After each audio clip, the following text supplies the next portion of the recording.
We'll start the class with 3 ohms.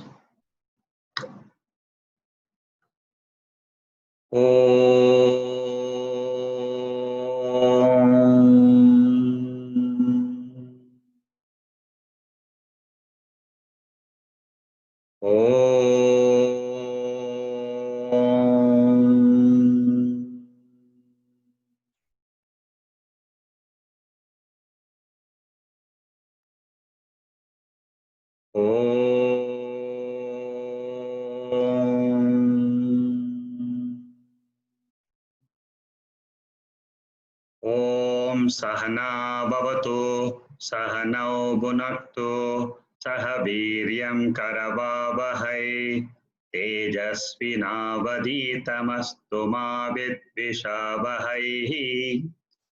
Om Shanti Shanti Shanti.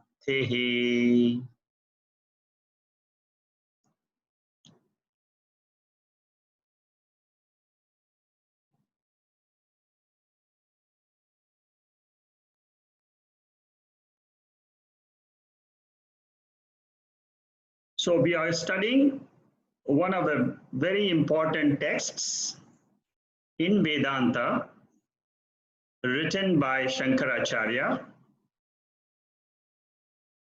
called Brahma Jnanavalli. Brahma Jnanavalli, as I discussed before in the last class, it means it is a text dealing with Brahman. And what is Brahman? I introduced in the last class again. Brahman is something which I don't know. As Jiva, we are living in this world, and whatever we see in the world through our eyes, ears, or whatever we perceive through the sense organs, we assume that that is the world for us. But there is something which our sense organs are not able to perceive, and that is what is the revelation of the Shastras. So we should be very, very clear in our approach to what we are studying. We cannot keep looking at the world and say, yes, I'm not able to realize what is this Brahman or what is this Atma, because it happens to be the subject, not an object. And it is something which I have never known about. So in order to introduce this topic of what is the subject and how each one of us can realize this, Shankaracharya gives a broad classification of the universe. And he says that the universe consists of two factors. One is called as Jivatma and another is called as Paramatma. Jivatma is with reference to one body and one mind. It is called as individual. Paramatma means the whole universe is taken as the body of somebody. Whole universe, including all the human beings, including all the planets, everything, the whole universe is the body of one. You can call it entity. That's why we say it's a reality.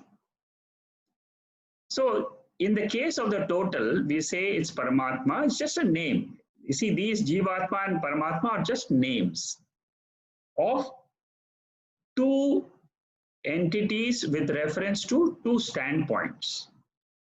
Like I am a father, I am a son, I am a wife, I am a daughter, with reference to two standpoints. When I am in front of my son, I am a mother. When I am with my husband, then I am a wife. So it's only a standpoint with reference to the name given is with reference to a particular standpoint. The entire reality in this universe we must understand as that there is only one entity in this entire universe, and that is given the name Brahman,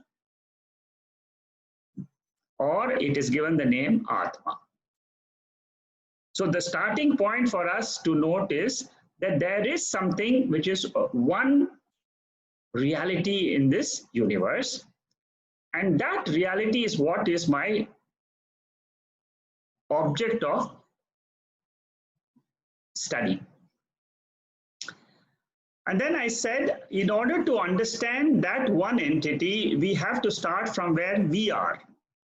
So we are in this world, we start from this body, and we say that there is some consciousness in this body. Then this consciousness gets reflected in my mind, and therefore I'm aware of my thoughts. And there are three types of bodies which as individual I have. One is a gross body, the second is the subtle body, and the third is the causal body. Causal body is nothing but a body in which I'm sleeping. The body in which I'm dreaming is called as the subtle body. And the body in which I'm in the waking state is called as the gross body. So similarly, when we are, with reference to the world, when we say the world, according to scriptures, even in the world, there is a spirit which is there, which is called as original consciousness. Like for the individual, there is a consciousness which is there in the entire universe. And then there is a reflected consciousness, which is basically all the laws of nature, the laws of gravitation, the laws which you see of thunder suddenly coming. We get rain, we get sunshine, we get cold weather, we get different weather, climates, temperatures. All this is as per a certain law. Those laws which are governing this universe are called as the reflected consciousness, or the subtle aspect of the entire universe. So the three prapanchas, like the three bodies, the universe has got a gross which the eyes can perceive. It is got a subtle, like the mind, it has got something subtle which is basically the laws, which the mind cannot, which our eyes cannot perceive, but it exists. And the third aspect is the causal nature, which means that there is a cause for this entire universe to come and exist. And that cause is basically all the karmas which are belonging to the individuals in this universe. So once we have this broad chart, we must then see, where do I start my inquiry? With reference to the three bodies of the individual and the three prapanchas, that means the three aspects of the Paramatma, the totality, there cannot be any equality or oneness between the three bodies. Neither can there be an equality in the reflected consciousness, because the reflected consciousness depends on the reflecting medium. If the reflecting medium is in a convex mirror, then what reflection you get is different. In a concave mirror, it is different. So similarly, in the whole universe, what we get is a different reflection of that one Atma, that one Brahman. The substratum for both this, all the three bodies, is basically only one, that is called as consciousness.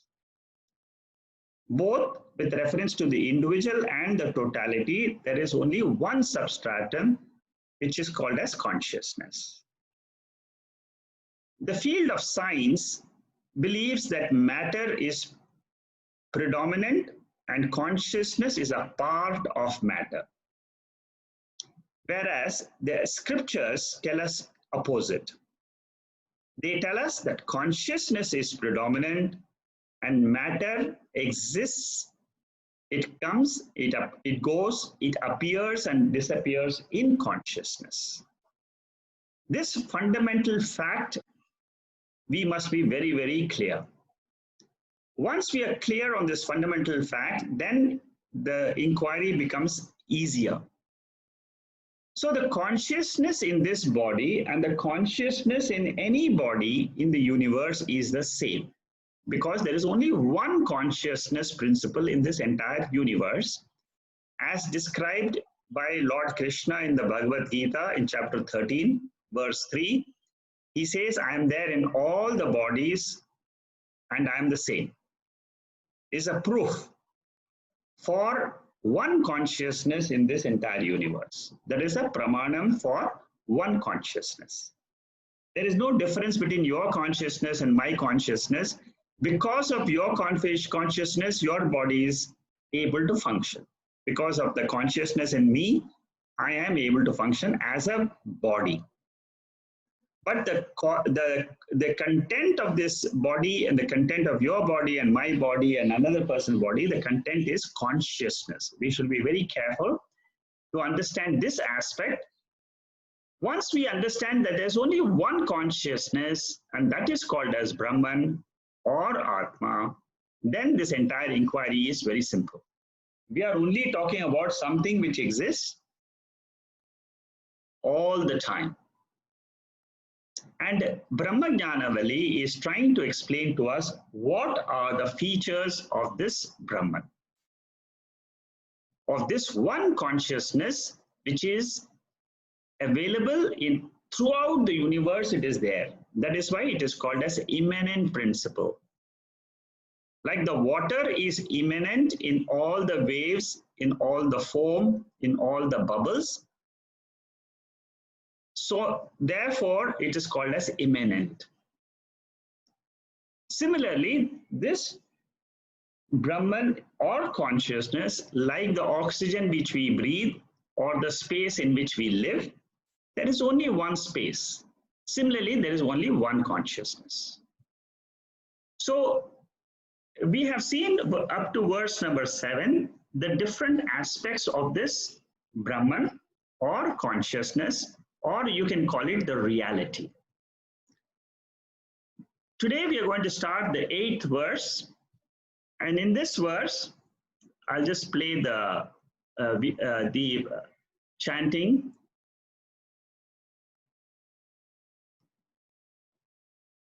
Nana Rupa Vyaditoham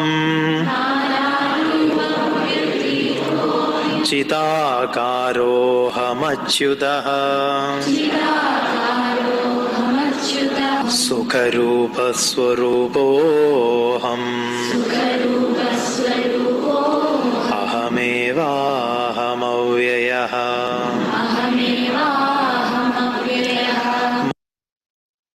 So what is, there are 3 aspects in this particular verse. There are 3 aspects which are prominent. One is, I am different from the name and form. I am different from the objects.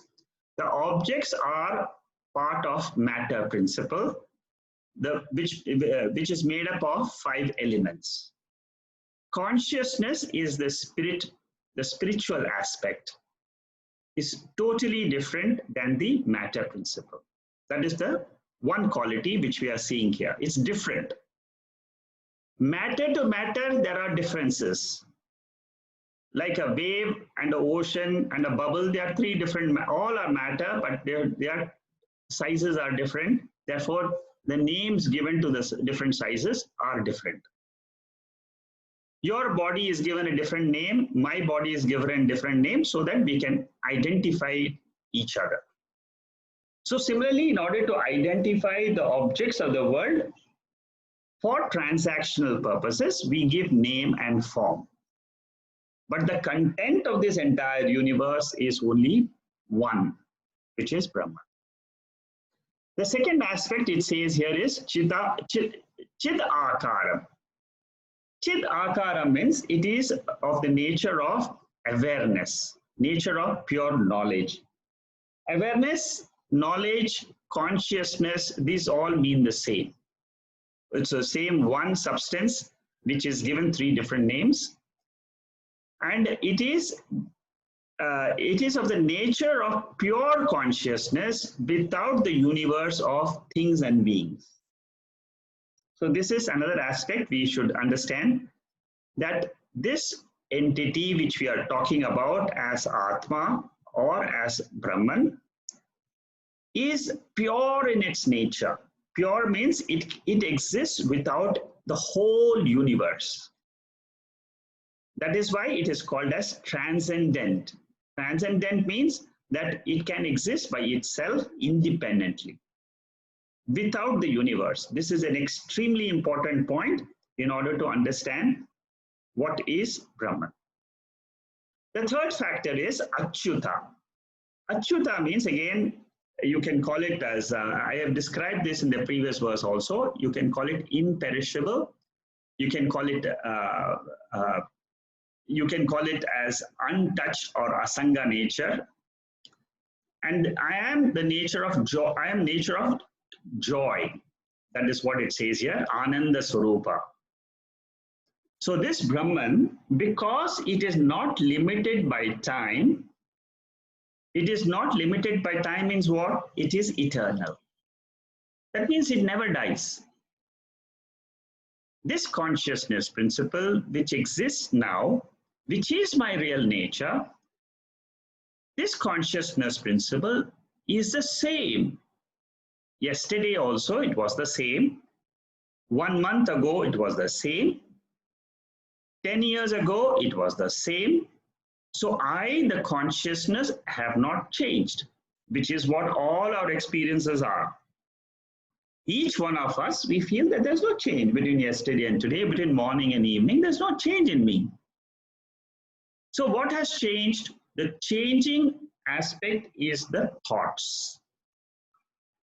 When the thoughts are going on in our mind and it keeps on changing according to the law of karma, we feel that we have had a great day, we had a beautiful day, we had a dreadful day. It is all because of the changing thoughts in the mind, which my eyes cannot see, but my consciousness can know that these thoughts existed. It was there in the morning. It is there even now. It will go away in the sleep. And then I alone will be there, without the body, without the mind, without the universe. Why I alone can be there? Because this can exist independently. That is what we are trying to know in this verse, the three aspects. The next verse is talking about Maya. Maya tatkarya dehadi mama nastyeva sarvada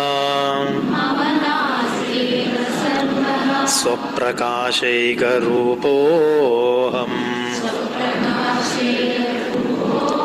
ahameva ahamavyayah.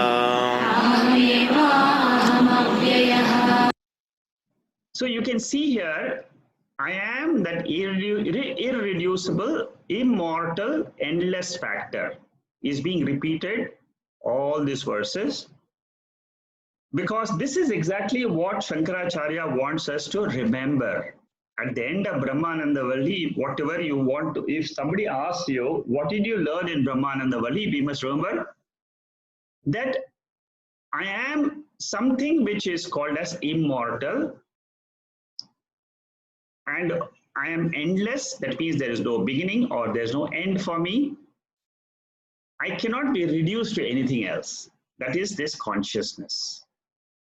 If you can remember these three words, or just one word, I am immortal. Immortal means nityaha in Sanskrit. I am of the nature of consciousness which never dies. Again and again, Shankaracharya wants to hammer this point in us. And when compared to this consciousness, the body, mind, and the universe are appearing and disappearing. They are changing. They are Maya Karyam. Maya Karyam means they are the products of ignorance. Why do we call it as product of ignorance? According to the scriptures, they say that this entire universe is appearing to be real for me only because I don't know my real nature. The moment I come to know that I am this Brahman which can exist by itself, the same second you will say that I know that this waking state which I have been experiencing till now was like a dream. It was, it came, it went, it came, it went, and I know I can exist on my own without anything. That is the beauty of this entire teaching. It is leading us to a goal where we can know that we can survive without our body and mind as pure existence, as pure consciousness. Swaprakasham. In that consciousness, how will I know that I am existing? It says that it is self-evident, self-effulgent. Because it is of the nature, it will know itself as itself without the entire universe. We don't have to worry whether I will, whether who is going to show me that particular state of mind. So when we all reach that state, we will know for sure that this is what is Brahman and this is what is the delusion caused by ignorance, which is this entire universe. We'll go to the next verse. All these are all indications for our minds to think in the area, in the direction of that permanent, eternal reality. It is all for only these verses. Each of these verses is an exercise in meditation. Our mind has to rotate in these ideas. When their mind is contemplating on these verses, automatically, like Nirvana Shatkam, which you got a circulation of that in the WhatsApp today, like Nirvana Shatkam, like that, the same topic is being discussed in this. The 10th verse. गुणत्रयव्यतीतोऽहम् ब्रह्मादीनां च साक्ष्यहम् अनन्तानन्दरूपोऽहम् अहमेवाहमव्ययः.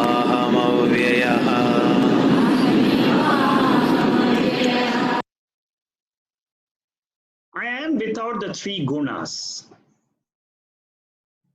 In chapter 14 of the Bhagavad Gita, Lord Krishna talks in detail about what is this three gunas.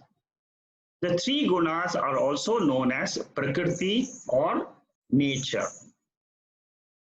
This Prakriti is a word, is a technical word which is used in Vedanta. It is matter principle in unmanifest form. That means what we see today is nature in manifest form. The nature, what we see with our eyes in the unmanifest form is called as Prakriti. And that Prakriti has got three gunas. Three gunas means it is the nature of that matter principle, which is Sattvic, which means knowledge based, Rajasic, which means action, and Tamasic means some laziness or lethargy. So the Prakriti, the unmanifest matter, consists of these three gunas. I am Sakshi, I am the principle called as Brahman, which is beyond these three gunas. What is Sakshyam? Sakshyam means what is perceived by the sense organs. It is witnessed by the witness. So there is a witness in principle in us, which is the reflected consciousness, which sees the which sees the Sakshyam, which is called as the object of this witness, the entire universe of matter. I am the form. So who am I? I am Brahman, which is beyond the three gunas. It is beyond the form. Therefore, we say it is Ananda. Anything which is not with form, Ananda also means limitless. Limitless means it is not limited by time, space, or vastu. Vastu means objects. The entire universe, they say, is consisting of these three gunas only. So my body is also made up of three gunas. In the morning, I'm very, very bright. That is called a sattvic guna. In the afternoon, I'm very rajasic. It is acting throughout, I'm in the middle of the day, I'm acting. My actions are very powerful. That is called as the rajoguna. And the tamas means when the night I feel very tired, I go to sleep. So these three gunas are belonging to the mind, and the mind goes to sleep. The mind wakes up. The mind is rajasic. The mind is sattvic. So who am I? I am the witness principle which witnesses the mind.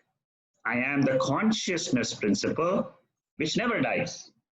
The mind, what is the quality of the mind? The quality of the mind is it will take one body for a few years. Again, it will drop off. It will take another body. That is the nature of the mind. And this body, what is its nature? This body is made up of 5 elements. So after 5 elements, this is a house. This house will go away. And then the mind which is there in this body will take another body. But the consciousness in the body does not change. The consciousness in the entire universe does not change. So, gunatraya atitaha. Atita means beyond. Sakshi of Ishvara. This is another point, technical point here. For this whole world, the creator is called as Ishvara. Ishvara is nothing else. It's a technical word. It's a name given to the entire cause of this entire universe. The cause is called as Ishvara. Because the cause, the Ishvara, is the one who gives the karma phalam. And what is this consciousness? This consciousness is not even Ishvara. It is beyond Ishvara. That means Ishvara with the gunas, that means the same Brahman or consciousness, which is called as nirgunam, which means it can exist without the gunas. When it comes into manifestation, it is called as Ishvara. So all the gods which we pray to, whether it is Devi, whether it is Ganesha, all the gods, they all pertain to the same one principle, the creator principle. Ishvara is the head of all the gods. We have different deities which have got different powers in the universe. The Surya Devata means the sun god. He has a different power. Prithvi Devata, it has a different power. So each of these powers we invoke and then we ask their grace. But this Brahman or consciousness or whatever you may call it is also beyond this creator. That means Jiva, Jagat, Ishvara, they are all these three are there in one plane of consciousness, which is the Vyavaharika plane, the transactional plane. We have a creator, we have the created, and we have the different devatas which have the power to grace the jivas. Even before the creation, there was an entity, and that entity is called as Brahman. Before creation, there was an awareness, consciousness principle, and it was, what was its nature? Ananta Ananda Rupa. That means it was limitless. There was no time. It can exist. It was existing all alone, and it can exist all alone even today. Because it's nitya, it is always the nature of this reality, it never changes. That is the beauty of this entire creation. There is one entity which never changes in this whole universe. And again, Shankaracharya is telling us, you are that entity, your nature is consciousness, realize this nature of consciousness and be free. Be free from the identification with this body as me. That is the central message. The moment we keep on saying, my body, this body belongs to me, this body belongs to the nature of 5 elements. The 5 elements are keeping this body alive, which is Prakriti, which is matter. This matter principle is, there is a law in this universe which says that according to the actions performed by an individual soul, it will take different bodies to perform action, to reap the benefit, and then again to take another body. That is the law of nature. But in this universe, there is one more thing which exists, which is called as consciousness. And that is called as Ananda Rupa, endless bliss Brahman. Next verse. Andaryami Swarupoham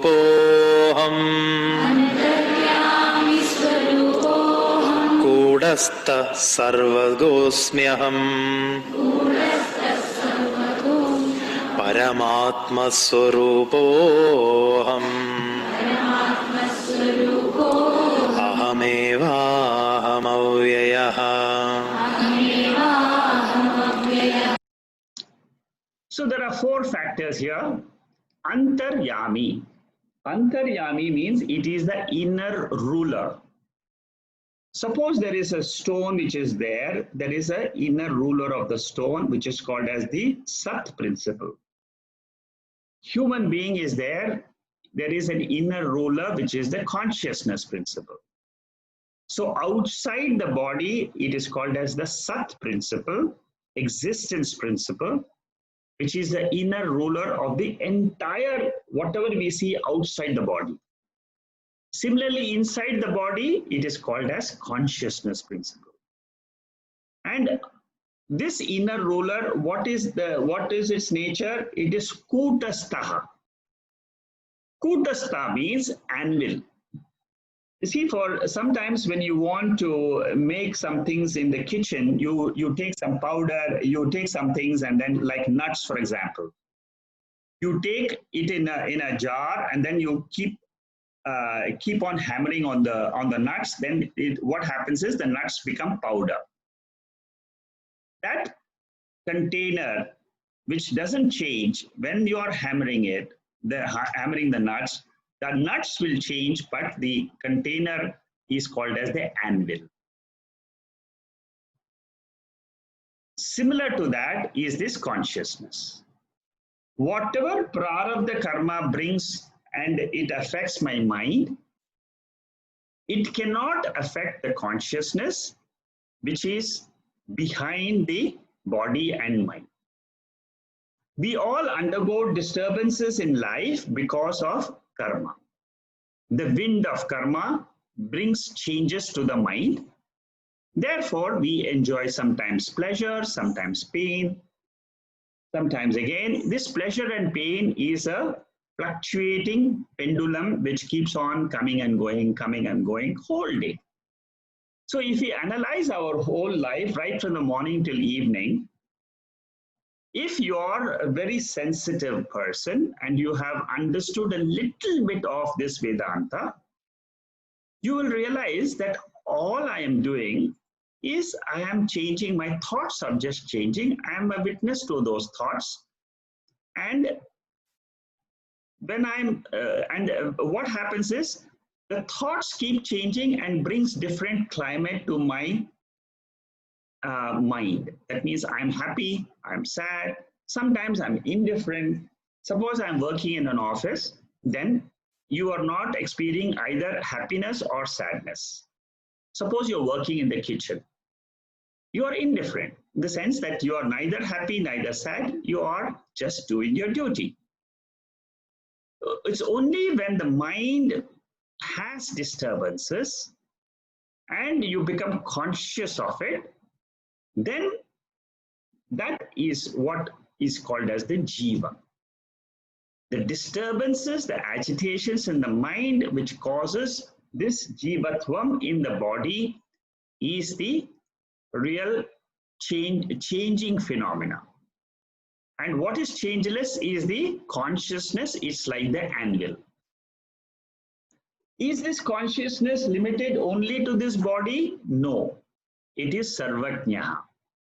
It is all pervading, like I said in the earlier verse, that it is one consciousness. Therefore, we say it is all pervading. And it is the supreme self. It's a supreme self because it is very, very powerful. It is omniscient, it is omnipotent. That is what we'll be seeing in the other verses. But it is called as supreme. Supreme means very powerful. At the same time, it is the self of all of us. It is the inner ruler. It is the core of our personality. See, these are all indications for us to let the mind think of something which it has never thought in life. All the day we are only seeing the world of perceptions. We are listening to sounds, we are seeing the forms, and then we are interacting with them, which is what we call as life. But now we are turning the mind inward and trying to see something which the mind has failed to see before. And the moment it sees what the scriptures are showing, that is called as the moksha, the state of moksha. The mind sees what exactly the scriptures are trying to say. We'll see the next verse, verse number 12. Nishkaloham nishkriyoham sarvatmadya sanatanaha aparoksha swarupoham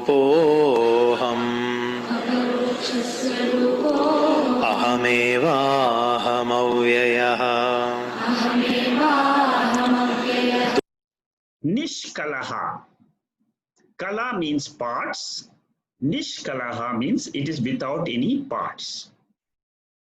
Atma or Brahman is all pervading. Anything which is all pervading like space, it cannot have any parts. The body is limited in space, therefore it has parts.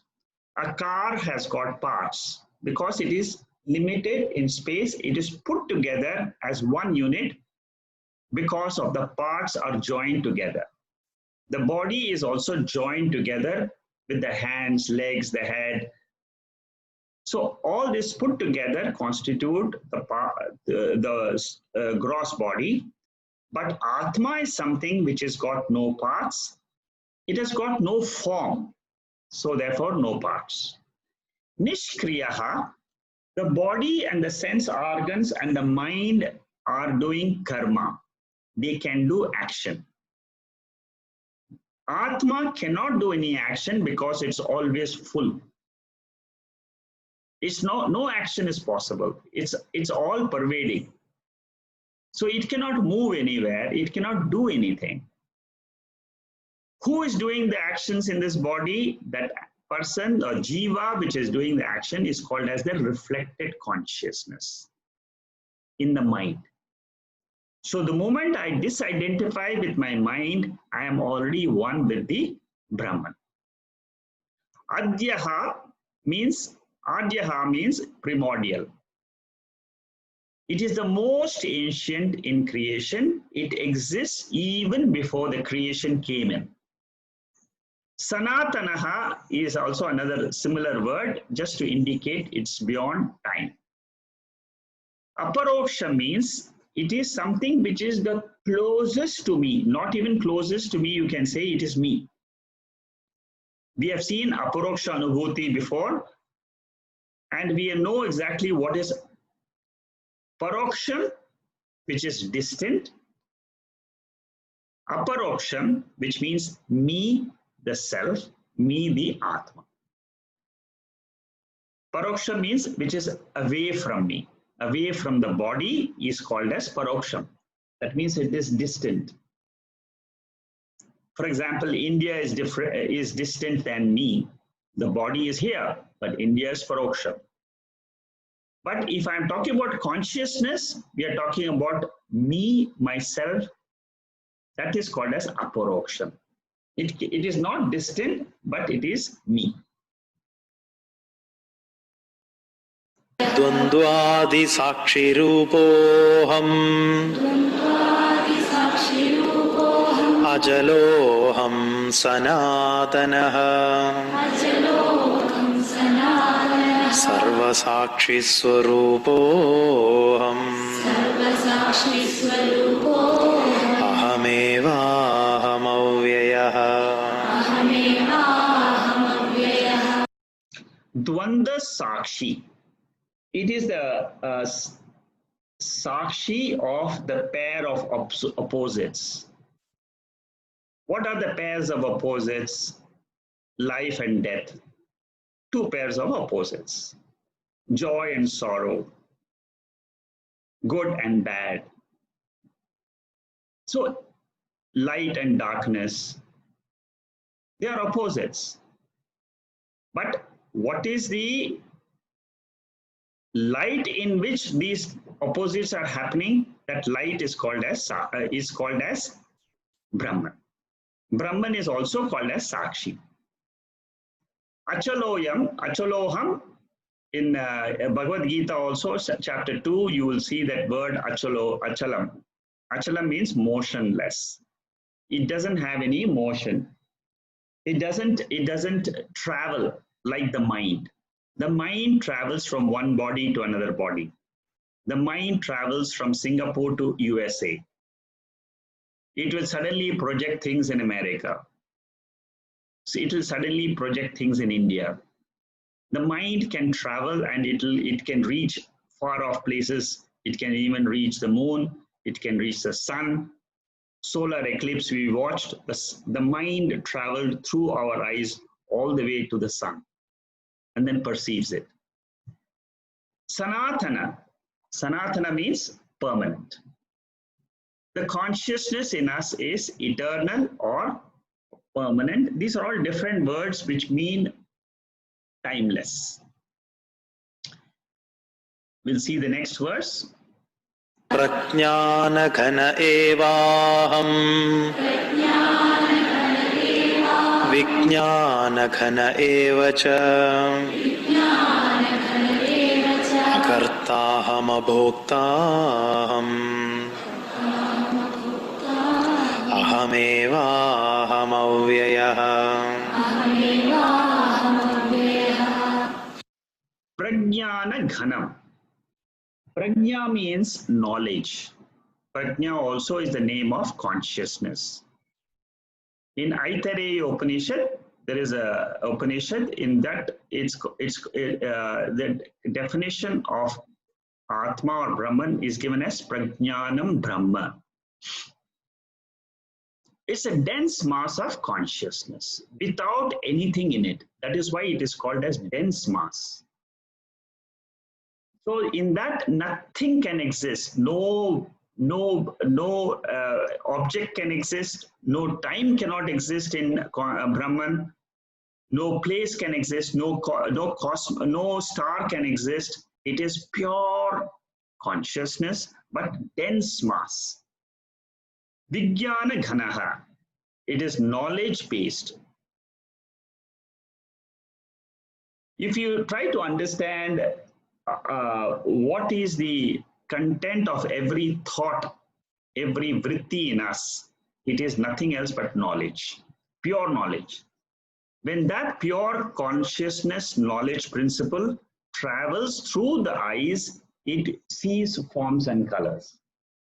When it travels through the ears, the same pure consciousness, the knowledge principle, it hears the sound. When it is manifest in the nose, it smells. When it manifests in the skin, it can feel the touch. One knowledge principle, and that is called as Brahman. It is akarta abhokta. Akarta and abhokta, we have seen this many times before. It is not a doer, it is not an enjoyer of anything in the universe.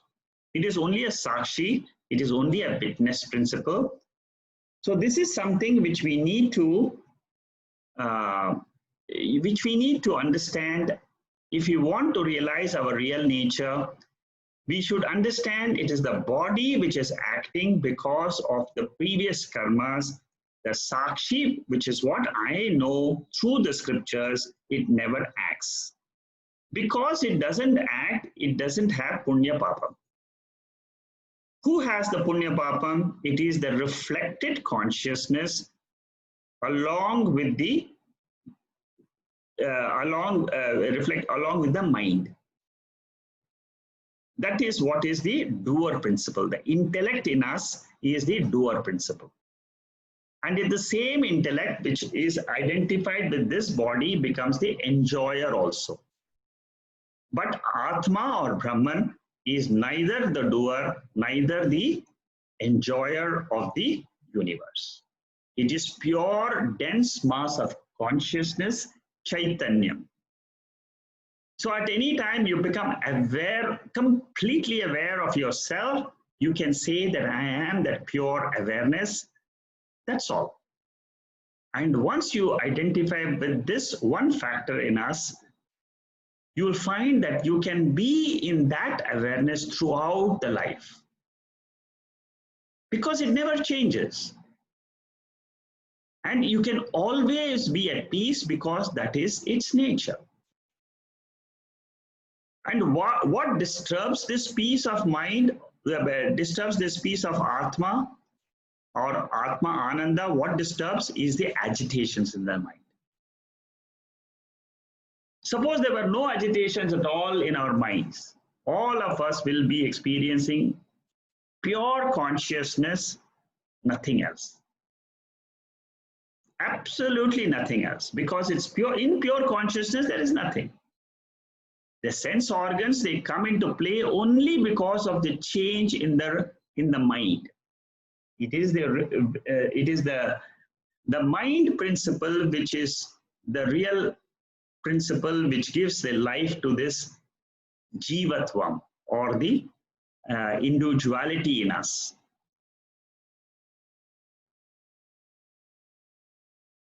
The 15th verse.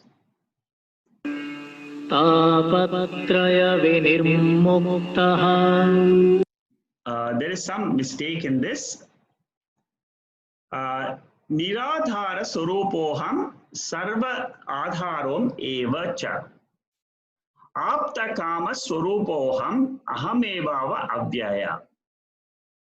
So what does this verse say?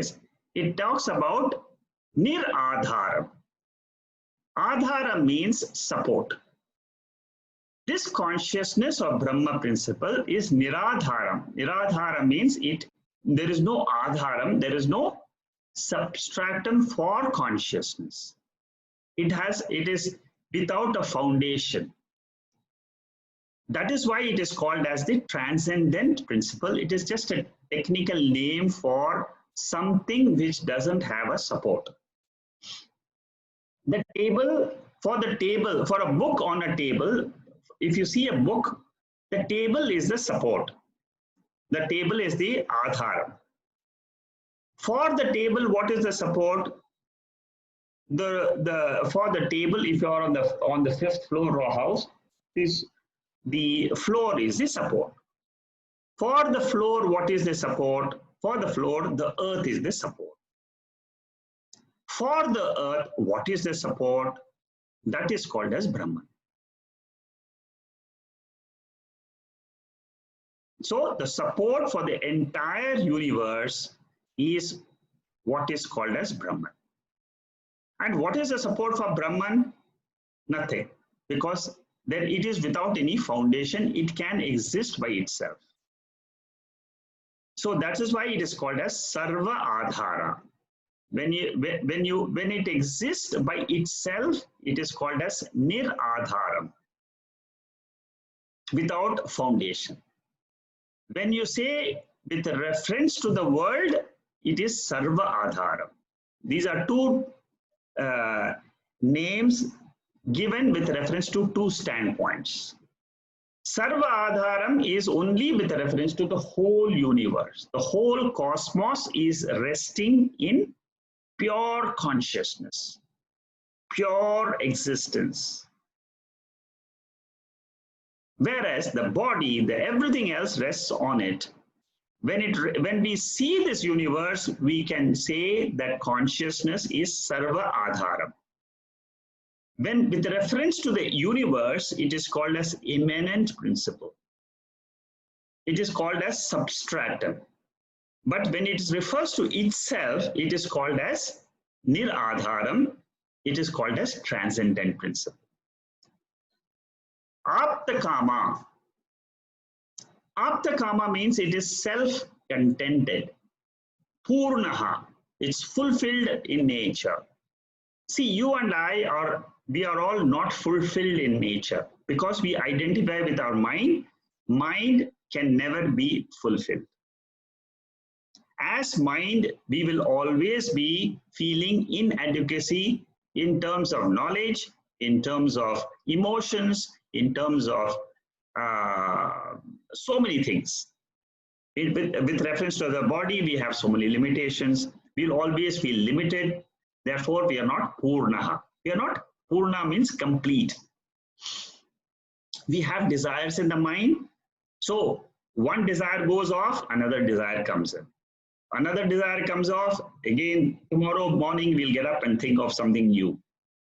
We want something new. Every day you'll discover that every day your desires are just changing. One day you wanted that, another day you want this, all with reference to the world. And that is why this world is called as a loka. It's a field of experience for the mind to come, act in the mind, act in this world, enjoy certain things. Whatever comes back into the mind is basically comes in the form of sukham and dukkha, joy and sorrow. So aptakama means it is self-contented. That means this Brahman does not desire anything at all in this universe. It is complete by itself. That is why if we identify with this Brahman, we can say, I am fulfilled in life. I have nothing more to achieve in life because I have achieved Atma. I have come to know my real self as Sarva Adhara. I am a higher principle. My lower principle is this body and mind and interactions in this world. My higher principle is what? Pure consciousness, pure existence. These are the features which we have seen in 15th. Now the 16th verse. Tapatraya vinirmuktaha dehatraya vilakshanaha avasthatraya sakshyasmi ahameva ahamavyayaha.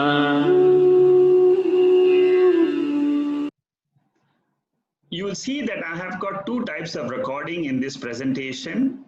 The reason is that there are certain texts followed by certain schools of Vedanta. They have only selected verses from this Brahma Jnanavalli. So I couldn't find something which had a recording of all the verses. So I had to choose both the recordings so that it will be clear, so that you can also use it for your own practice of chanting if you want to chant. So this particular verse is not there in the other school, but I have taken up all the verses because I thought they were all good. And I'm presenting it complete Brahma Jnanavalli. In this verse, we are talking about Tapatraya Vidirmuktaha. That means this Brahman, the Brahman, I don't have any agonies in life as Brahman. But as body, yes. The three agonies or disturbances in life, that is why we say Shanti, Shanti, Shanti. Three types of Shanti is said, so that we can be free from the disturbances at the subjective level, which is called as Adhyatmika level. What are the disturbances at the subjective level? All the thoughts which disturb me. I was angry in the morning. Why did I become angry? So suppose I keep on worrying about that. That is called as Adhyatmika. I shouldn't have said this in front of my boss. I shouldn't have hurt my mother. I should have been more passionate. I should have been more loving. I said this, I didn't say this. My brother said this, he said that. All these are all agonies. These agonies are all agitations in our own mind. They are disturbances, and that is why it is called as agony. It's something which never leaves me. That is called as Adhyatmika. Adi Bhautika means in my neighborhood. It's all actually the phenomenal should always Adi Bhautika means it is suppose my neighbor is creating problems, any disturbances which is coming because of other living beings is called as Adi Bhautika.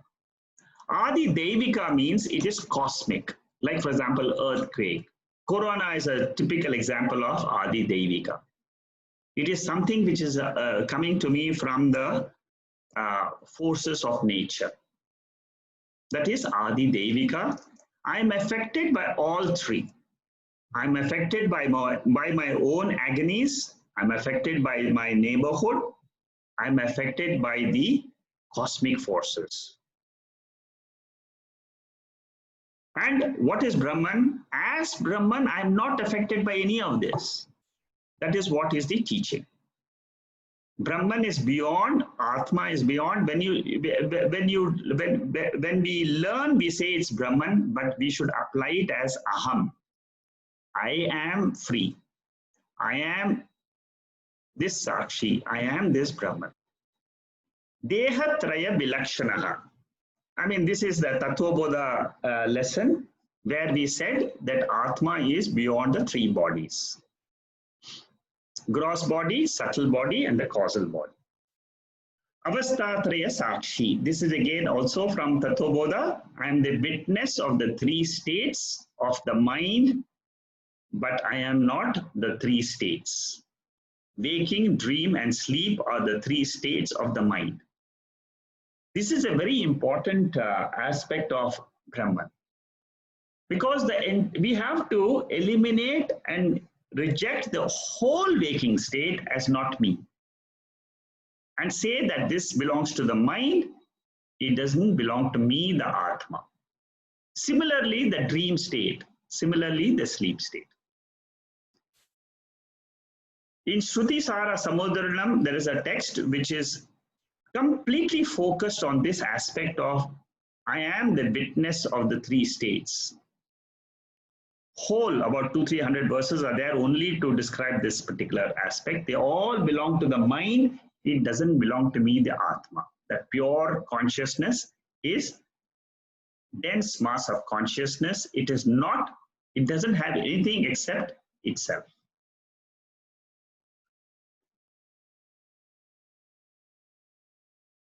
The next verse. दृग्दृश्यौ द्वौ पदार्थौ स्तः परस्परविलक्षणौ दृग्ब्रह्मदृश्यं मायेति सर्ववेदान्तडिण्डिमः. So what is the roar of Vedanta? Dindimaha. Dindima means the roar of Vedanta, like the lion roars in the jungle. What the Vedas say is that in this universe there are two things. One is the Drik, another the Drishyam. Drik means the subject, enjoyer, experiencer, seer, Brahman. Drishyam is the object, enjoyed, experienced, seen, and whatever is seen is called as delusion or mithya. So Drik and Drishyam. There is a beautiful text written by one of the teachers of the Shankara school, which he founded in Sringeri. He has written a book called as Drik Drishya Viveka. The whole Brahman aspect he teaches with these two words, Drik and Drishya. I will be taking that Drik Drishya Viveka in my Tattvabodha class, in my Saturday classes. After this Atma Bodha, I plan to take this and I will be going into detail. It's a beautiful text and we will see more details at that time. Here what is important is, Brahman is the Drik or the consciousness principle. It is not what is seen but the seer. अहं साक्षीति यो विद्यात् विविच्यैवं पुनः पुनः स एव मुक्तः स विद्वान् इति वेदान्तडिण्डिमः. So this is a continuation of the 17th verse. The 17th verse says that I am not the witnessed object, which is the body, mind, or intellect. My body, who is seeing this body? My eyes are seeing, but what is behind my eyes? It is consciousness. Who is seeing my thoughts? It is consciousness. Who is seeing the entire universe? It is this consciousness. So a person who knows this consciousness as a witness of everything, he is liberated. Liberated means he is liberated from the identification to the body and mind as himself or herself. If I can know through this knowledge of Brahma Jnanavalli, we have seen 17-18 verses. If I can only identify myself with this aspect of pure consciousness as my nature, then I also can claim that I am a liberated person. That's all. It's a very simple thing. We all are this consciousness. The only difference is I didn't know this till now. I am being educated on this principle, and more I learn about this Atma or Brahman, I will be able to devote myself more and more towards understanding this aspect of my own nature. And when I do that, what will happen to me? I will realize that I am not the body or the mind, which keeps coming and going, in the different, in waking it comes, in dream it goes away. In sleep it is not there, neither waking or dream, both are not there in sleep.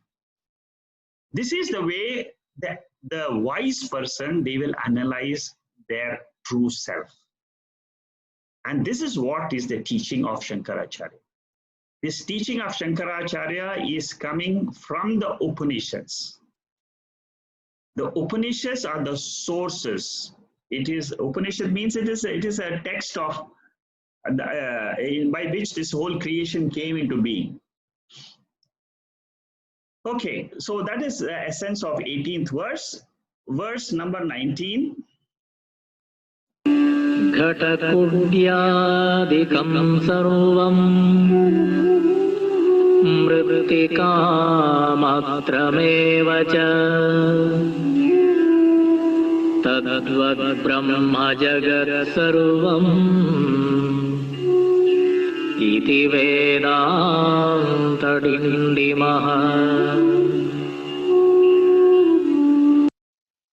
So what is the Vedanta roar? What is it trying to teach all of us through the words of the scriptures? It is that there is one entity which is the cause of this whole universe. And if I know that entity, that knowledge of that entity itself will give me the liberation. Like if you want to know the pot, a big pot, a small pot, a red pot, a brown pot, a blue pot, if I know all of them are only made of clay, by knowing one clay, I will know all the pots in the world. Similarly, by knowing one Brahman, by knowing one consciousness principle, I will know what is this whole universe about. That is what this Dindima is all about, this roar of Vedanta is. So here Shankaracharya gives an example of the mud and the clay, of the pot and the clay. Similar is the knowledge of one consciousness, with reference to which I can then say that all this conscious. Why do we say that by knowledge of a consciousness? The reason is, in this consciousness, the whole universe is rising. In this consciousness, it is existing. In this consciousness, it is resolving in sleep. So don't identify with the body and say the body is there. Why are you talking about consciousness? You drop the body, identify with the consciousness, which is the essence of this whole universe. And then you will say, this whole universe has come, it is gone, it has come, it has gone. This is a phenomena. Phenomena means it cannot be explained. It is like a magic show. The whole universe coming and going is a phenomena in nature, is a phenomena of the 5 elements. But what is this phenomena all about? Ultimately, the truth of this whole, the whole universe is this consciousness principle. Like the clay is the truth of all the pots, for the universe, it is called as Brahman.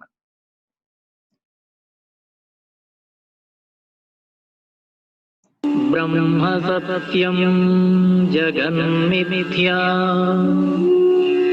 जीवो ब्रह्मैव नापरः अनेन वेद्यं सच्छास्त्रम् इति वेदान्तडिण्डिमः.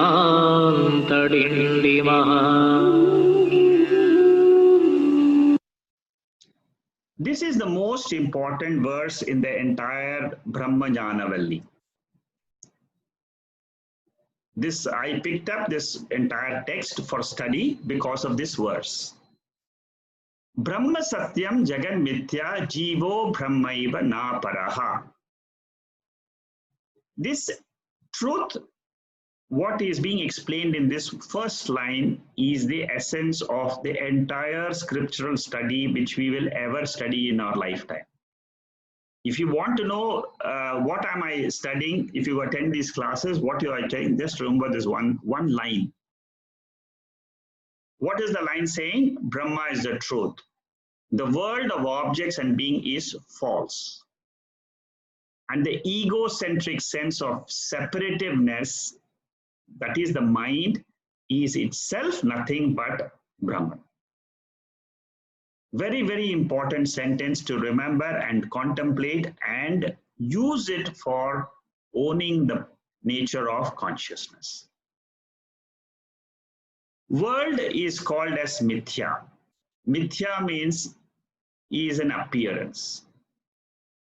The ego self is nothing but a reflection of that one pure consciousness, which it thinks that it has a separate existence.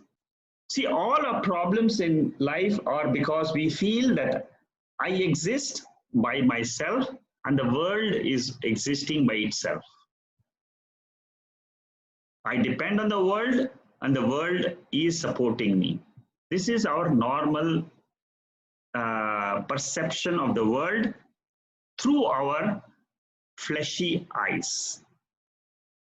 But through the knowledge of understanding, we can know that it is me as consciousness exists and the world is coming and going. So what is coming and going in the waking state is called as appearance. The dream is an appearance. Waking is an appearance. What is real is the Brahman or the truth or the consciousness principle. This is the line which is taken up for all advanced texts. That is why it's important that we understand what is this mithya. Mithya means appearance only, exactly like a dream. And the jiva is what? Jiva is exactly is nothing else but the same original consciousness which is appearing as this, separately appearing as the body, mind, and the entire universe. This science of the subjective science called as Brahma Vidya or the knowledge of the self is the science of all the sciences. It is the Satyasya Satya.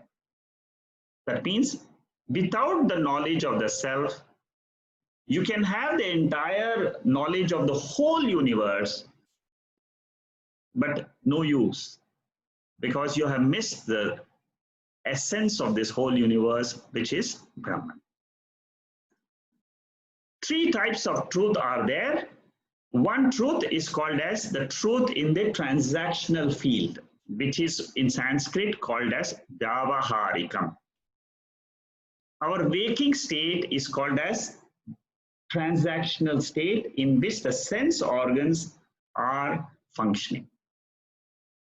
The Shastras, the scriptures, do not spend any time to explain to us more and more about the Vyavaharika field.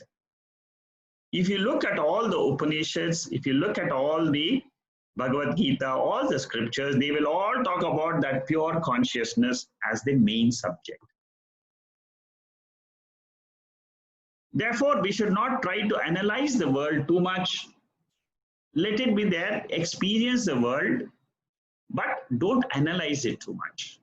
What do we spend time on? We spend time on the Atma, the pure consciousness. What is the nature of the pure consciousness? How does it exist independently? Why do we say that the world is manifesting, unmanifesting? In that consciousness, that is the nature of the study. Pratibhasikam means a second type of reality. One reality is called as the waking state or the transactional reality. The second state of reality is called the dream. Dream is what? It is pratibhasikam. Pratibhasikam means it is made up of thoughts. It is illumined by consciousness through the thoughts. The world, the waking state is illumined by the consciousness applying in the mind, and that mind goes through the sense organs and sees the world of physical objects. In the dream, there is no physical object. All objects are nothing but our mind. There is a third reality, which is the absolute reality, which is not the transactional, not the thoughtful pratibhasika reality. it is called as absolute. The waking and the dream come and go. They are called as relative realities. Whereas what it never changes is called as the absolute. In Sanskrit, we call it as Paramarthik. And Brahman is what is called as Paramarthikam, or the absolute truth. It is called as absolute only because it doesn't change. It remains the same, changeless. Mithya, the word mithya, or in English, it's called as appearance. There are four features you should remember about this appearance. It does not have an existence of its own. That means, unless I, the consciousness, am there, unless the waker is there, unless the Atma or the Brahman is there, this whole universe, which is mithya, does not have any existence at all. This our mind has to learn, that there is something called as existence, which I have explained before, which is called as Sat. So the mithya world does not have origination. It appears with borrowed existence. How do we see this world? Because it is borrowing the light from me, the consciousness, it exists. In the sleep state, what happens? The light which I had lent, it comes back through the mind, back to me, and therefore the world doesn't appear to exist. Appearance is because of what? Is because of Mula Avidya. Mula Avidya means what? It's called as self-ignorance. Vishaya Avidya means the knowledge of the objects. The whole universe, the knowledge of the universe is called as ignorance of the objects. In another text, it is called as Tula Vidya. This is called as Mula Vidya. Mula Vidya means it is the ignorance of the Atma or Brahman. Moolam. Moolam means the root. I don't know the root of the tree. I keep on looking at the leaves, the branches, the fruits, and I'm trying to learn more and more about them. But that is all no use, because if I know the root is the cause, then I will know what the effects are. So it is an appearance only. It doesn't have substance of its own. The truth principle is called as Brahman. The world is called as an appearance. I, the ego self, till now, without this knowledge, have been thinking that I am the body. But with this knowledge, I can claim that I am the truth, Brahman.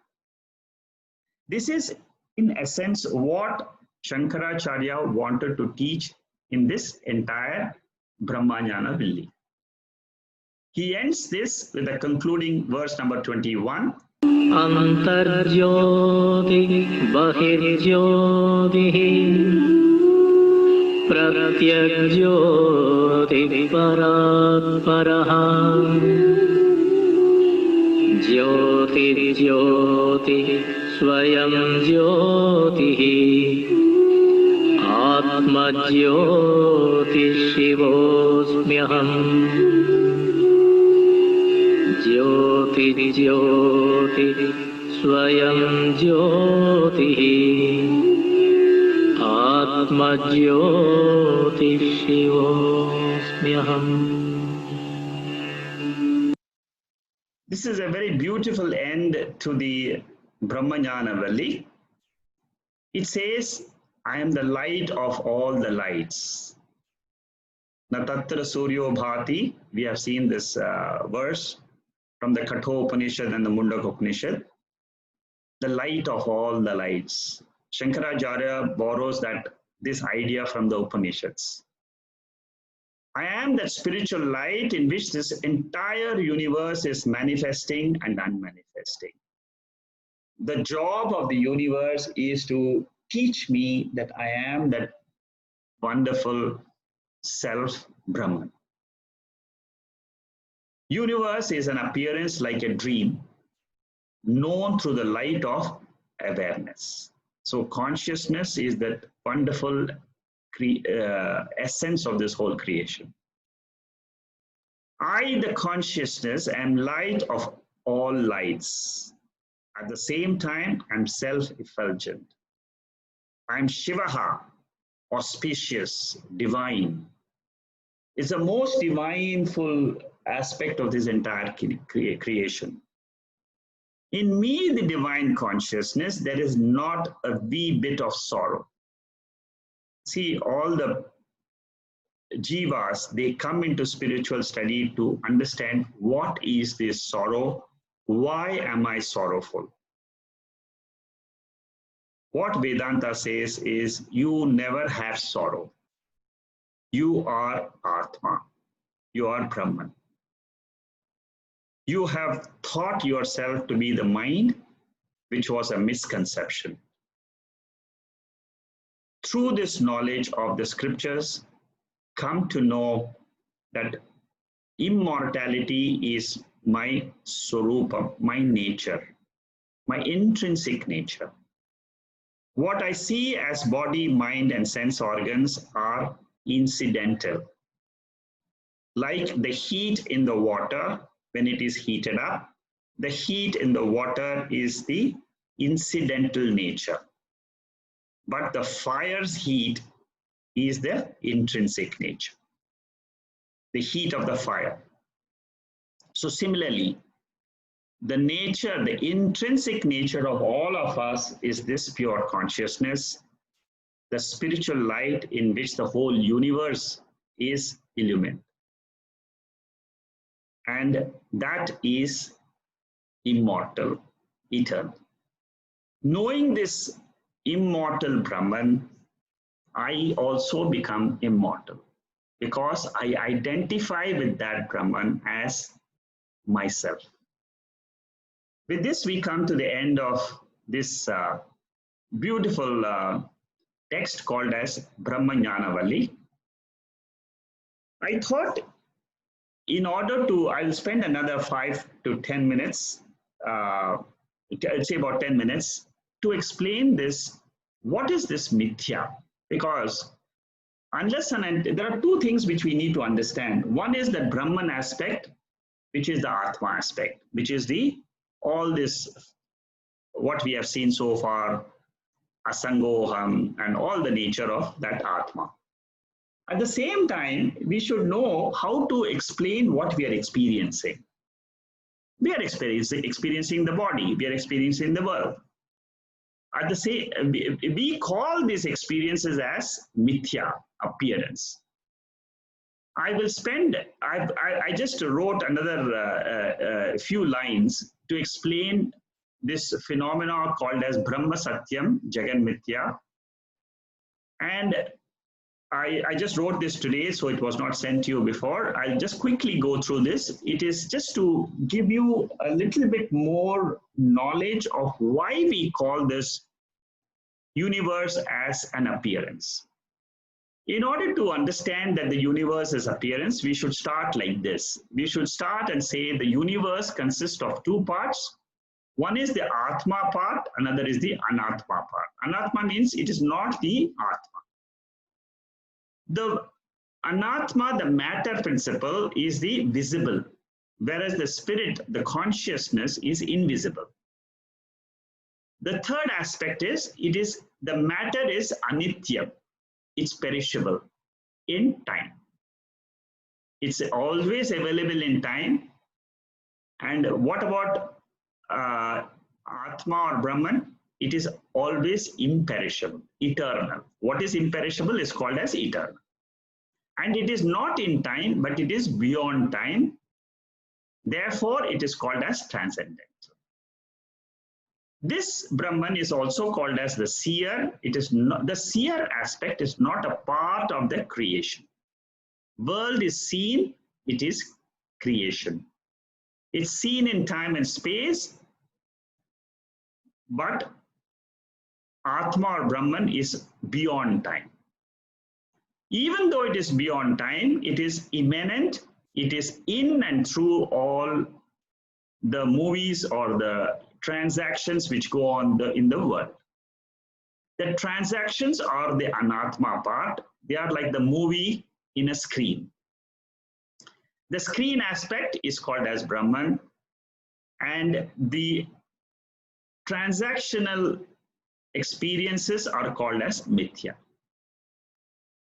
Satyam is the nature of the screen. Mithya is the nature of, Mithya means relative reality, revealed by the sense organs and the mind, but doesn't have an absolute reality.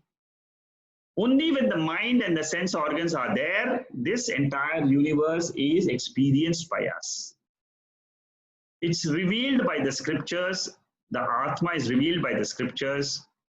Therefore, it is called as existence knowledge principle.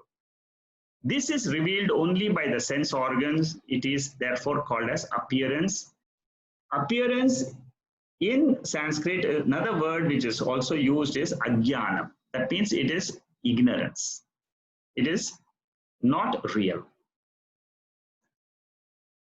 How do I proceed with the inquiry further? This Brahman is eternal. This whole Jagat is mithya or ephemeral. In order to explain what is this Satyam and Mithya, in the scriptures they give the example of the dream. In what they say, the scriptures say there are two kinds of sleep.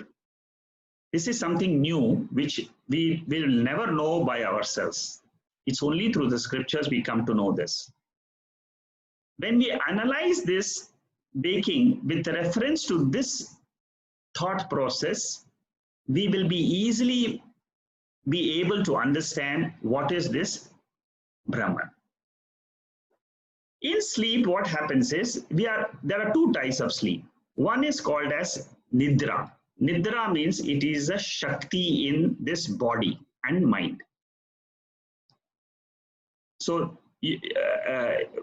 please understand this whole analysis clearly, because it's a very subtle explanation.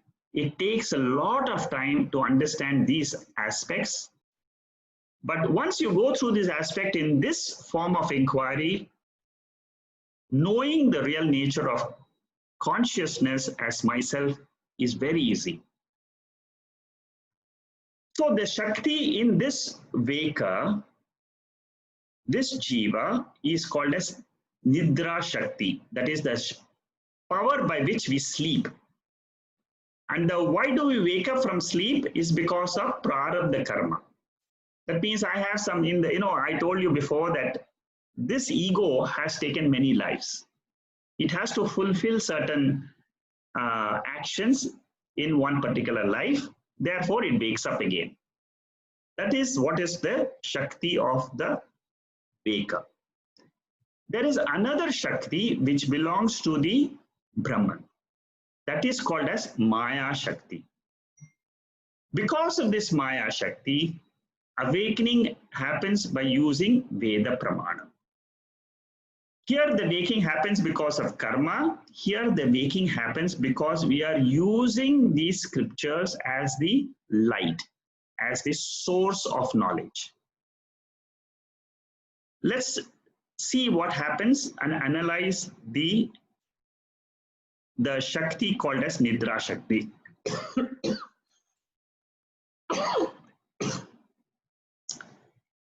We get experience of the internal world within ourselves. Now we are analyzing the dream. Dream number 1. Dream world appears to be real during the sleep state. When we are asleep and we are not aware of the waker. As long as we continue to sleep, the dream is real. Have a dream world, and what do we experience in the dream world? We have a dream world which is external to the dreamer, different than the observer or the experiencer of the dream. Then the dream world is understood as unreal on waking. So when we get up in the morning, after waking up, what we see? We say the dream which I experienced is unreal. Unreal means the dream does not have any existence on its own.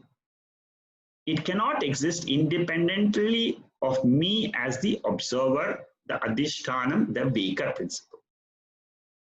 So the unique status of the dream is it appears real during sleep, but on waking it is understood as unreal. Dream is independently existing. A dream is I made a mistake here. Is dependently existing during sleep. It depends on the waker. On waking up, it understands that the dream,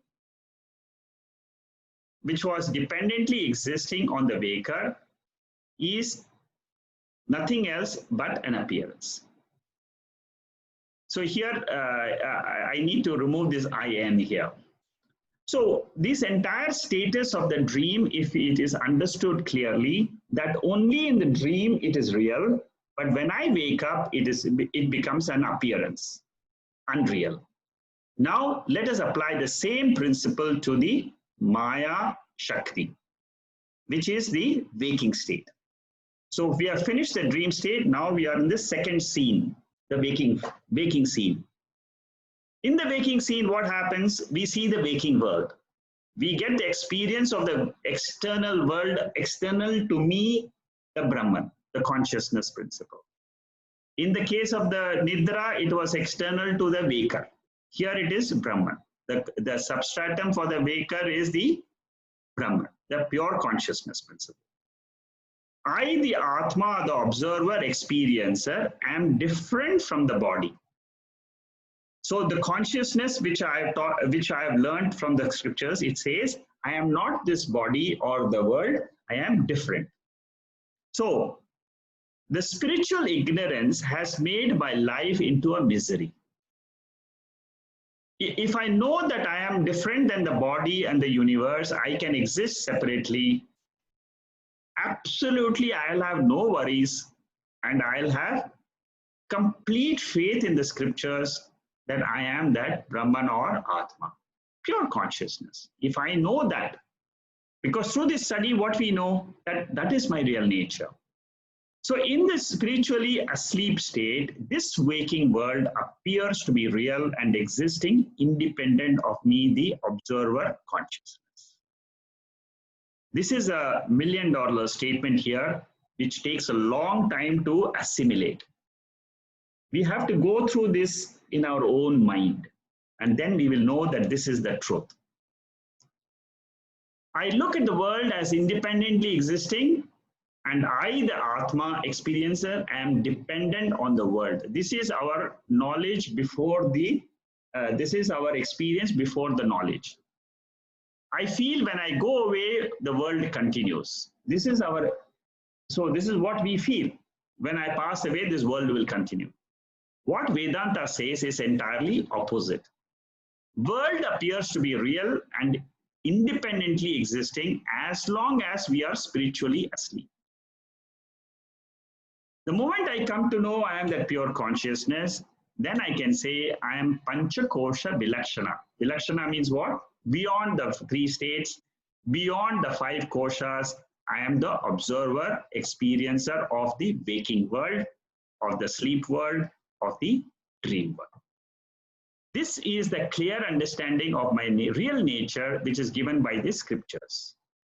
Before the knowledge, body, mind, sense organs were real, independently existing. After the knowledge, what happens is, I say that they are unreal, they don't have any dependent existence, and they cannot exist without me, the Sakshi or the observer.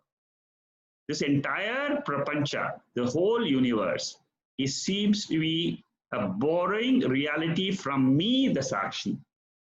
Like the waker lends existence to the dreamer, similarly, Sakshi lends existence to the waker. All Upanishads focus more on revealing Brahman, which I said before also, and less on the world. World as it has to be discarded in the end as Mithya. Why the scriptures don't discuss too much about the universe? Because ultimately we are saying this universe is an appearance. And our sense organs are revealing it. There is nothing, I mean, there's nothing more to say about this world. There's a lot of things to say about the consciousness aspect. Seeing without eyes and knowing with the thoughts, and knowing with thoughts is Brahma Darshanam. That means it's not with thoughts, knowing without thoughts. I made a mistake here. Seeing without eyes and knowing without thoughts is called as Brahma Darshanam. It's a vision of the truth. It is the Sat Darshanam. So this is an end to the second part of the analysis which I wanted to do. And the last portion of this text, I have put some scriptural proof to say that this Brahman is Satyam and the world is a false experience. I'll just quickly run in 5 minutes this entire 10 verses which I picked up from 10 Upanishads. Kathopanishad says, arise and awake, to wake up to the spiritual ignorance. Uttishtatha. Then Mandukya Upanishad, it says, when the individual soul sleeping under the influence of the Maya, that means this Mithya world, is awakened, then he realizes the birthless, sleepless, dreamless Atma or Brahman. Brahman is also called as Turiya. So on waking up to the spiritual nature, we will understand that the world which appeared independently existent does not exist independently, but it depends on me, the pure consciousness. Dropping our identification with this appearing and disappearing world is called as moksha. Okay, how do we understand the waking and dream? We understand them as two consciousness. One consciousness principle which is operating in the waking, another consciousness operating through the dream. But either consciousness can exist without the waking world or the dream world. Sakshi and Anatma we have just analyzed. The most important feature is one is impermanent, another is permanent. Then Dakshinamurti Stotram, the rest of the things, I will circulate this note to you. You can just read this. These are simple things. The gist of all the Upanishads and the teaching is this immortal nature of this Atma. Once the mind is ready, we will all be able to experience this Brahman. And we can also do it with Shraddha and Bhakti. With this, the pramanams generally which we use are called as Shruti Pramanam, Smriti Pramanam, then Yukti means reasoning. Anubhava means our experience. Dakshinamurti Stotram, the second Stotram tells us about this Mithya world. Then Chandogya Upanishad. So far we have seen what Dakshinamurti says is the Smriti part. Shruti means what are the Upanishads saying. In Chandogya Upanishad, it says right in the 6th chapter, right in the beginning, when the teacher wants to start teaching, he says, initially what was manifest before this world came into being, there was only one Brahman. Out of that Brahman, this entire existence has come, entire world has come. And then he says in this verse, Tat Tvamasi. This is the most important statement in the Upanishad literature, Tat Tvamasi. The teacher says that that existence which was there before this creation came in, that existence is you, who is the inquirer of this truth. as pure consciousness. Then in the same Upanishad, there is another verse where another chapter called as Bhuma Vidya is taken up. There, it describes Brahman state as the state where one sees nothing, hears nothing, knows nothing, and that state where one doesn't see, hear anything is called as Brahman state. That state is called as Bhuma in that Upanishad. Aitareya Upanishad is another text, very beautiful text. It says the same thing like what this Chandogya Upanishad says. It says that this universe, before it existed, there was this Brahman which existed. Mandukya Upanishad, it says that this Atma is Brahman. That means that the core of this individual is nothing but this Brahman, which was existing before the creation. And then it gives us all the descriptions of Atma being the fourth state apart from the waking dream and sleep.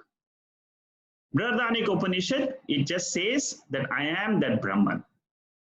See, why do we say I am that Brahman? This is because it comes in this Upanishad. Then it also talks about Neti principle, same Brihadaranyaka Upanishad. And it says that you can realize Brahman by saying that I am not this body, mind, intellect, I am this Brahman. The truth of truth. Satyasya Satyam. That is what it says here in this Brihadaranyaka Upanishad. Bhagavad Gita, the most beautiful song of the Lord, it says in the 15th chapter that Uttama Purusha Svanyaha. That means I am that ultimate reality of this entire universe which you see before you, Arjuna. Kathopanishad says that this reality is other than virtue and vice, right and not right. That means right and wrong. It is beyond the cause and effect. So it is beyond time. Then the same Kathopanishad says it is beyond the five senses. It's not the sound, it's not the touch, it's not the form, it is without decay. Keno Upanishad says it is Shrotrasya Shrotram. I'm all giving these verses just to tell you what this Brahman is. They are beautifully explained in our Upanishads. And if you see the central line which is underlying all these statements is that it is describing something which the sense organs cannot see or hear. Then another Shruti Vakyam is Taittiriya Upanishad. It says that this Brahman is called as Satyam Jnanam Anantam. It is the knowledge, it is the knowledge principle, it is the truth principle Satyam, and it is bliss. Mundak Upanishad says it is invisible. Yata Dardiresham, that means it cannot be grasped by the sense organs. It has no origin. It is the subtlest of the subtle. The last one of the scriptural proof for the existence of Brahman or my core nature as Brahman is Prashna Upanishad, a very beautiful Upanishad or a text which talks about question and answer. There it says that Brahman is without a shadow, without the body, without the color, pure, indestructible. It is the supreme. And it says, the one who knows this Atma, imperishable Brahman or Atma, rests the knowing self. This is a very beautiful sentence. That means the ego with the entire experiences of the prana, the five elements and the entire world, it rests on this Brahman. And the Brahman is my real nature, and it is the on which the ego rests. That means in the night when we go to sleep, our ego rests in Brahman. Many times in the scriptures it has said that our if you want to get a sample of what this Brahman is, just close your eyes and say, who or what is my nature in sleep? It is just a simple sample of who we are in our true nature, intrinsic nature. So with this, I conclude today's talk. We'll just chant this mantra, and then I'll just open up for question and answer for about 5-10 minutes, as we are quite late. Om Purnamada Purnamidam Purnahat Purnamudachade Purnasya Purnamadhaya Purnameva Vasishyade. Om Shanti Shanti Shanti.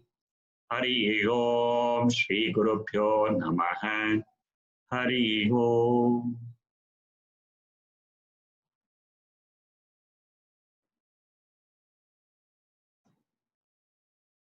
Are there any questions from anybody? We can see if there is any questions on the notice board.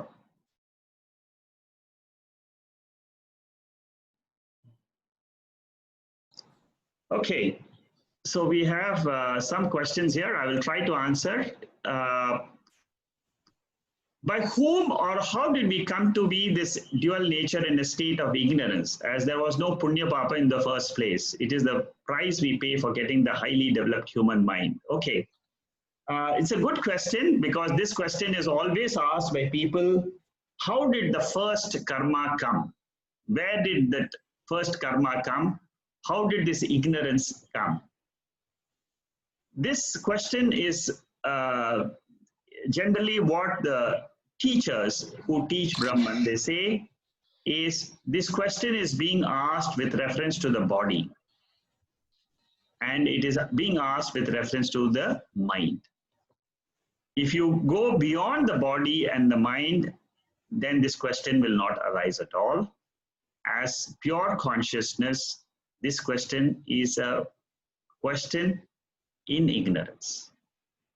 What they say is ignorance is beginningless, but it can come to an end. We cannot answer this question, how did this first karma come, because there is no answer to that. The only answer the scriptures give us is, it is because of the nature of Atma not being understood, this entire field of experiences came about. It is a cycle. This whole, the whole Srishti, Sthiti, Layam, this is a cycle. In a cycle, there is no beginning or end. It is not a linear, which has a starting point and ending point. Ignorance has been there. What the scripture says is, know that this ignorance has to be dropped. The moment we learn more and more about this Atma, this ignorance will get dropped automatically because of the eye of the wisdom which we get from the scriptures. So the question is with reference to the body and mind. It does not even exist according to the scriptures. It exists for a ajnani, for a person who is identified with the body and mind. The tragedy is that Maya, world, ignorance occupies our whole consciousness principle till you realize it. The moment you realize the consciousness, the Maya does not exist, it just flies away. You are just giving the answer right now, Vyavaharika Pratibhasika, the world seen through and finally is the absolute reality. Yes, you are right, Shama. If you have anything more on this, I can talk to you personally later.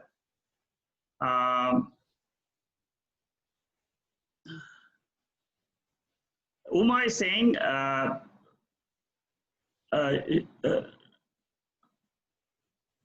look at an object and identify it as a mountain. For example, how is that we see the same? Ramesh is also looking at a mountain because we both are seeing, there is only one seeing principle, and the eyes are the medium through which we see this universe. The outside universe is the same for all of us. That means the river, a mountain, a temple, these are all God created. So there is something called as Srishti, that means Ishvara Srishti, which exists outside, but it is existing for a jiva who has to come into this world for enjoying the punyam and papam. For that purpose only God has created this outside world. So the outside world exists as long as this we are identified with this body and mind. And as we are identifying with the body and mind, the creation exists for the fulfillment of these jivas. Therefore, there is only one creation which is being used by the entire all the jivas in the universe. One creation, one type of creation created by the 5 elements, by the Ishvara. It is a transaction between the mind and the sense objects. That's all.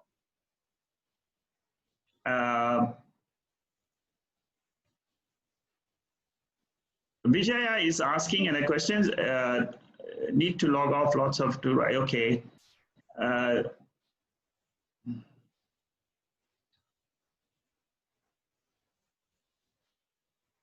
Okay, perceptions can differ. Yes, they can differ from jiva to jiva. Yes, the perceptions can differ because each jiva, he sees the world according to the likes and dislikes which is there in the mind. I see one object, the same object I may like, another person may dislike. So Uma had said about how come we see the same object. Yes, the object is the same if we are all seeing Ishvara Srishti. That means it is not Jiva Srishti. The moment I bring my mind likes and dislikes, then it becomes a Jiva Srishti. I like this person, I don't like this person. Whereas another friend of mine, he's a very good friend of another person, the same person whom I dislike, because likes and dislikes are different. Okay, I've answered the questions on the chat. If there's somebody who wants to get more clarifications, I would like to, I can talk privately. In case you have any questions and you would like to ask now, can you please ask, I'll unmute all.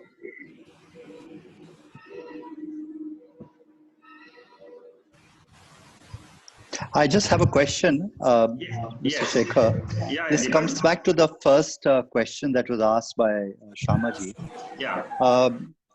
And I was trying to seek an explanation from the Advaita, because Kashmir Shaivism has a very plausible explanation when it says that the Paira Bhairava, the Shiva, through its Swatantrata Ichha, independent will, experiences himself as a play of his consciousness. Yes. So in short, he comes down to the level of this mind-body construct. Right.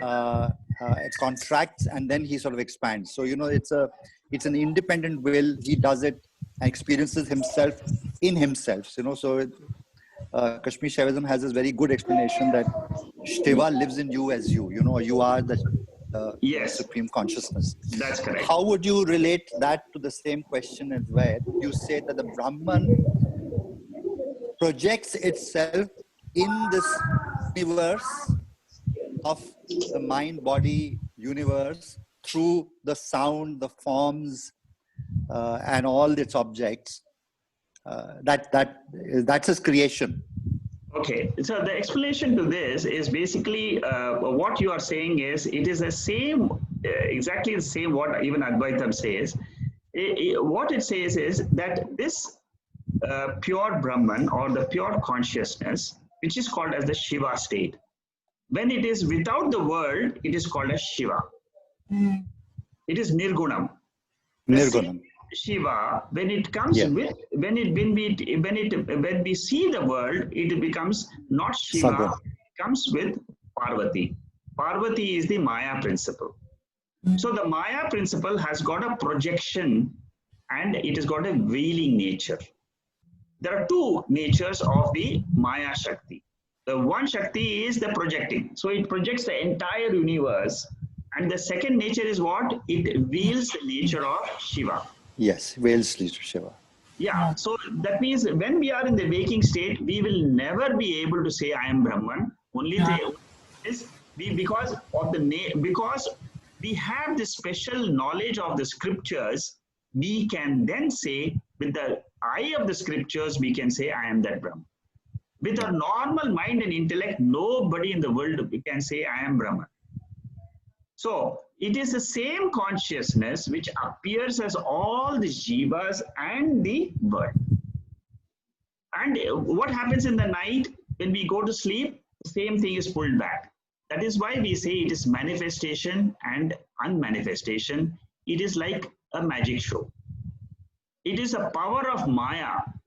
So ultimately, how do I analyze this? I say this body has got a power in it, and this power belongs to the ultimate Maya principle. And I am to see through the world all this because of that Shakti in this body.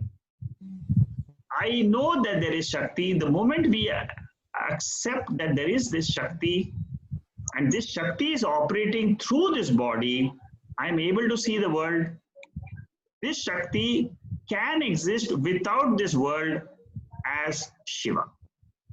I can also, once I understand this principle of this Shakti, I can live with this knowledge and say that I am always that.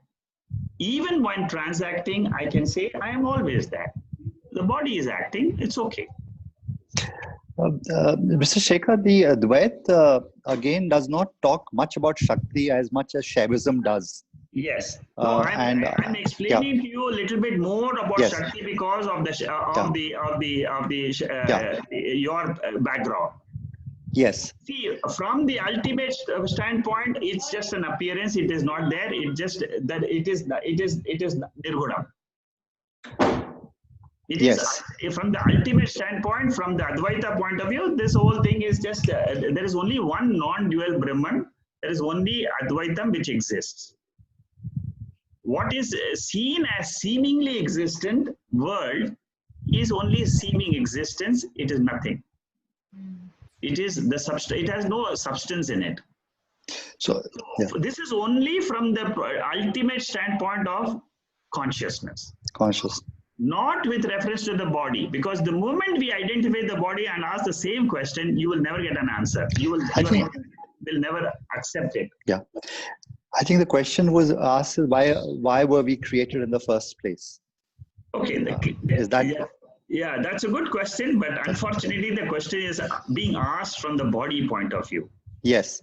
So again, Shaivism has a little explanation on that. But what you talk about Shakti, the Shakti is the dynamic nature of Shiva, and Shakti, it is through Shakti that creates this universe and this jivas. Yes. And Shiva experiences himself as through his independent will. Yes. As a play of his consciousness, the world and the jivas. Correct. All this explanation you're giving is with reference to the world and with reference to us. Absolutely. Yes, I agree with you. Okay, so from this point of view, you are trying to explain from the standpoint in Vedanta should be very clear. When you are standing from Brahman standpoint, it is different. When you're standing from the world standpoint, it is different. Yeah. Okay, the moment you understand there are two different viewpoints, then your question and answer will be answered immediately. Because at a higher level, from a Vaker standpoint, you're trying to understand how did the first dream come? I understand what you're saying. What you're saying is that our existence is dependent. We are not independent. To that, so the moment you realize that it's a dream, that's all. So therefore, if it's a dream, it's gone. Exactly. You got the. No, I've understood. You got the living in ignorance, we still ask this question, why were we Yes. created? Yes. So It's a very I- powerful, what Just- I just it got me to- thinking. Yeah. It's Yeah. I just to say that I really enjoyed this discussion, and it's quite interesting because it seems like as if we live between this kind of two worlds. There is this experiential material world, and there is that spiritual. So in fact, like all the time, I almost sort of see that I'm two selves. So one is this self, and one is the other self. Although knowing very well intellectually that it is really the same self. Yes. And in that, really, the reason why I think, and I just want to point out, it's definitely a problem for me, whether it's a problem for anyone else, I don't know.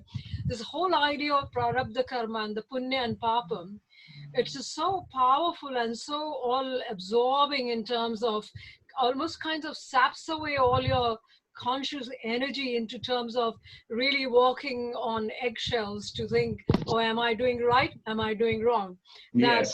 And on the other hand, I almost feel more comfortable. I'm beginning to feel that ultimately we are probably simply tiny little parts in this whole drama of the cosmic universe, which is being run by the cosmic will.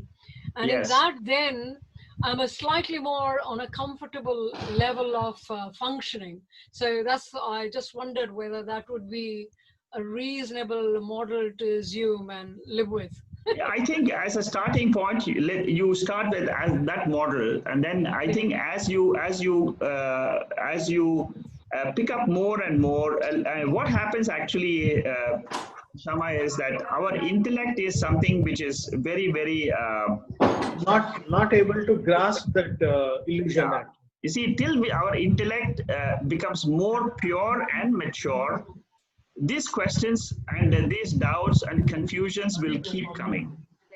But the moment Earlier in the morning, I was actually having a full debate with my own ego, and I was just almost telling my ego to just shut up. It's almost as if I could see my ego and say, "Will you just go away? I don't need you because you've done it." It won't go away. If you tell it to go away, it won't go away. It won't be that easy to shut up the ego actually, because it's the nature that prevails. Just if we see, it's a simple I just reasoning. wonder whether there is a daily exercise one should do. Just shut up, because I'm a bit. It does seem to shut up for just a short while. Yeah. I have a question. Just to understand that ego give rise to the mind, thought, intellect, emotions, action. Yeah. Is that the sequence? Yeah. I mean, there's no, actually, what they say is this whole world, there is no sequential projection. It just happens in a split second. Spontaneous manner. But Yes. these would be these steps, I would imagine. Well, you can imagine, but it is spontaneous. It's like getting up from sleep. What happens? You immediately see the whole universe. It's not that, I first see this, then second thing, The whole universe comes in as a splash. No, why I am asking this question is because Advait seem to have stopped at the point of intellect. They talk about mind, they talk about thought, they talk about intellect, but they're not going beyond. But Yes. I love so I'm that. just trying to, I love that. It leaves out heart, it leaves out emotions altogether. It just doesn't ever go near there. And I find that really not comfortable. How can you ignore such a important element, except to understand that as a thought clarifies more and more, the heart and the mind, actually it all combines into one uniform flow, and then it doesn't matter. Yes, So I'm that's hoping correct.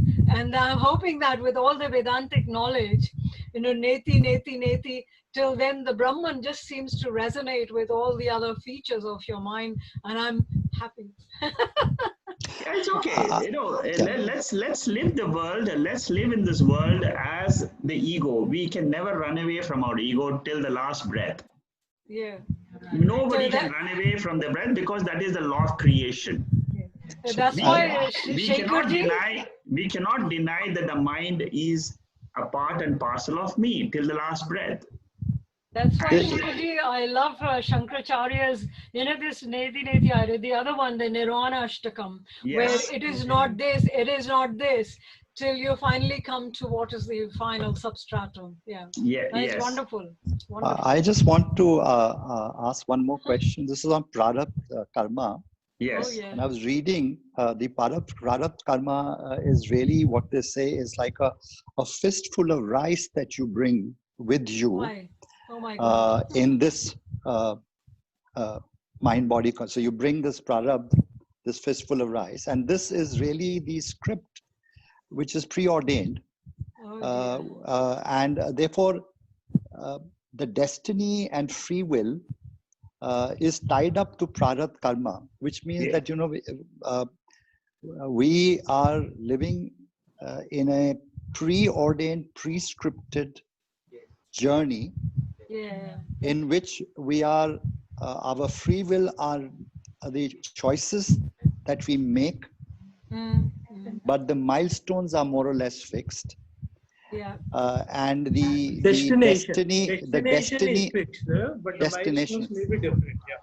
Destinations are fixed, and the am I correct to say that the destiny is what we bring with, karma is what we act upon, and free will are the choices that we make as we move along those milestones or destinations or those various moments of our prescripted journey.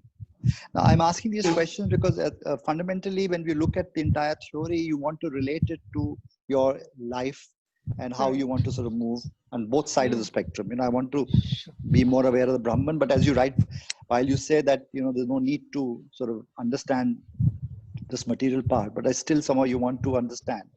So therefore, I'm just trying to understand destiny, free will. If I can just highlight on this particular thing, this free will and destiny. See, this free will is a choice actually. Destiny is the end. I mean, whatever we select. Say, for example, if you are traveling on a four-way place actually, then wherever the exits are coming, they are all fixed only. We cannot change the exit. But the choice is whether you want to go at 60 miles per hour, whether you want to go with 70 miles per hour. That's what is the choice. So the free will is with you. But the destiny is whether you want to take an exit or you don't want to take an exit. That's the choice what is left with you. So it like something like you want to go to the Changi airport and you are starting from say Tuar, you can take whether AVE you can take, or CTE you can take, but each place you will have the different milestones, but the end destination is same. But in between, if you just try to compare some of the milestones of AVE with CTE, that's where the confusion comes actually. So till we reach the destination, the paths may be different. But that's what when you were just saying like the Saivism and this dualism and all. So what we are seeing most of the time with our confined instruments actually, which will be difficult. So to understand the non-dualistic nature, we need to have the total knowledge and the clarity and the total ripening of our intellect actually. Some of the simple things, like if we just say what is where the sphere is starting from, what is the starting point and what is the ending point in a sphere, we will not be able to say. So analyzing everything from the mind will be very, very difficult actually. So my specific question is Prarabdha Karma your destiny? Definitely not. For this particular lifetime, yes, but not the end of the lifetime. We have to consider this life. The question or the discussions on fate and free will, it is an endless discussion. It's an endless all of us can be a winner in each side can be a winner. So with this, I would like to end the discussion today, and we'll continue. If you want to discuss with each other, you are more than welcome to talk to Deepak, Venkatesh. You can talk to each other on WhatsApp. So I will put an end to today's discussions. No, It Sheikh, is because I have conducted this fate versus free will for 20 hours in certain discussion groups. So oh my God. it is, it's a never-ending discussion, This is never ending. Yeah. Okay. Thank you very much. And Thank you. Thank you. next week we will resume the class next week on Wednesday with a new text called as Vivek Chodamani. Wonderful. Good night. Good night. Thank you. Okay. Thank you and good night, everybody. Good night. Okay. Thanks a lot. Thank you. Good night. Thank you. Good night.